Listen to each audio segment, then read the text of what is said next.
बड़ी खबर देश के पूर्वोत्तर हिस्से से, क्योंकि वहां लोकतंत्र का उत्सव है। वहां आज विधानसभा का चुनाव है। जी हां, त्रिपुरा में विधानसभा चुनावों के लिए वोट डाले जा रहे हैं। आज यहां के 28 लाख से ज्यादा मतदाता अपने मताधिकार का प्रयोग कर रहे हैं और 60 सीटों पर खड़े उम्मीदवारों की किस्मत ईवीएम में कैद हो रही है। सुबह 7 बजे से मतदान की प्रक्रिया शुरू हुई थी। लगभग 2 घंटे वोटिंग को बीत चुके हैं। 28 लाख से ज्यादा मतदाता हैं जिन्हें अपने मताधिकार का प्रयोग करना है। और ये तस्वीरें देखिए, इस वक्त हम आपको जो दिखा रहे हैं, लगातार जो मतदाता हैं वो तो कतारों में लगे हुए हैं।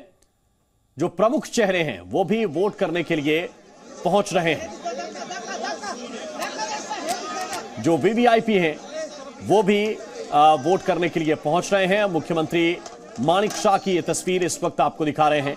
त्रिपुरा के मुख्यमंत्री, उनके चेहरे पर ही बीजेपी इस चुनाव में उतरी है। प्रधानमंत्री नरेंद्र मोदी और मुख्यमंत्री के चेहरे पर इस बार का यह चुनाव त्रिपुरा में लड़ा जा रहा है। बीजेपी के लिए मुश्किल इस बार इसलिए है क्योंकि सीपीएम और कांग्रेस का गठबंधन एक साथ मिलकर चुनाव लड़ रहा है। पिछला चुनाव लेफ्ट और कांग्रेस ने अलग अलग लड़ा था। और एक बड़ी खबर भी त्रिपुरा से ही है, जहां चुनाव से एक दिन पहले देर रात को बमबारी हुई। यानी देर रात को एक ऐसी घटना घटी जिसके बाद कई तरह के सवाल उठे। ये बमबारी सीपीआईएम समर्थक के घर पर की गई।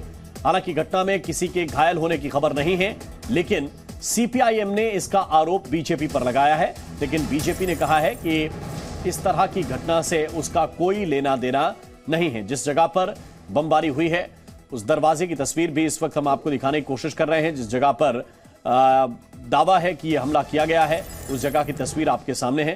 फिलहाल पुलिस मामले की जांच कर रही है, लेकिन चुनाव से पहले बमबारी की इस घटना की वजह से राजनीति भी शुरू हो गई है। और लेफ्ट ने यह आरोप लगाया है, सीपीआईएम का यह आरोप है कि बीजेपी यह हमला करवा रही है उनके समर्थकों के ऊपर, जबकि बीजेपी का कहना है कि उनका ऐसी घटनाओं से कोई लेना देना नहीं है। अब ये देखिए, 4 तस्वीरें इस वक्त आपको दिखा रहे हैं। 60 सीटें हैं, वोटिंग जारी है, लंबी कतारें हैं।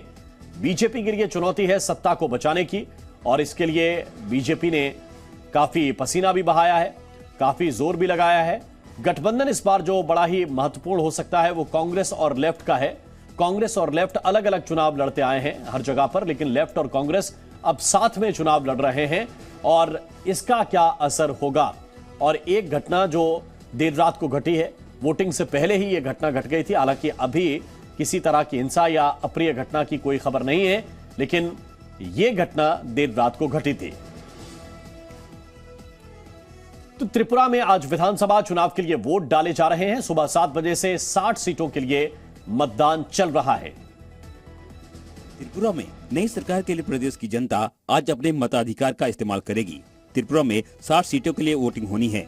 विधानसभा चुनाव के लिए 28 लाख से ज्यादा मतदाता मतदान करेंगे। इनमें 13,53,000 महिला मतदाता हैं। सुबह 7 बजे से शाम 4 बजे तक वोट डाले जाएंगे। चुनाव में अलग अलग पार्टियों से कुल 259 उम्मीदवार मैदान में हैं। बीजेपी ने 55 सीटों पर अपने उम्मीदवार उतारे हैं। वहीं बीजेपी की सहयोगी पार्टी आईपीएफटी 5 सीटों पर चुनाव लड़ रही है। कांग्रेस सीपीएम गठबंधन के तहत सीपीएम 43 और कांग्रेस 13 सीटों पर चुनाव लड़ रही है। साथ ही ममता बनर्जी की टीएमसी ने 28 सीटों पर अपने उम्मीदवार उतारे हैं। इसके अलावा 58 निर्दलीय उम्मीदवार भी ताल ठोक रहे हैं।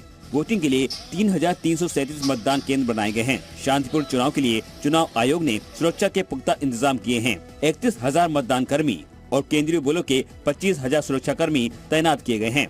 उपद्रवियों को प्रदेश में प्रवेश से रोकने के लिए अंतर्राष्ट्रीय और अंतर्राज्यीय सीमाओं को भी सील कर दिया गया है। तो तस्वीरें इस वक्त आपके सामने हैं। सुरक्षा तगड़ी की गई है। सुरक्षा व्यवस्था जो संवेदनशील क्षेत्र है वहां पर और पुख्ता की गई है, मजबूत की गई है। इन सब के बीच जनता लोकतंत्र के इस महोत्सव में अपनी भागीदारी निभाने के लिए सुबह से ही कतारों में लगी हुई है।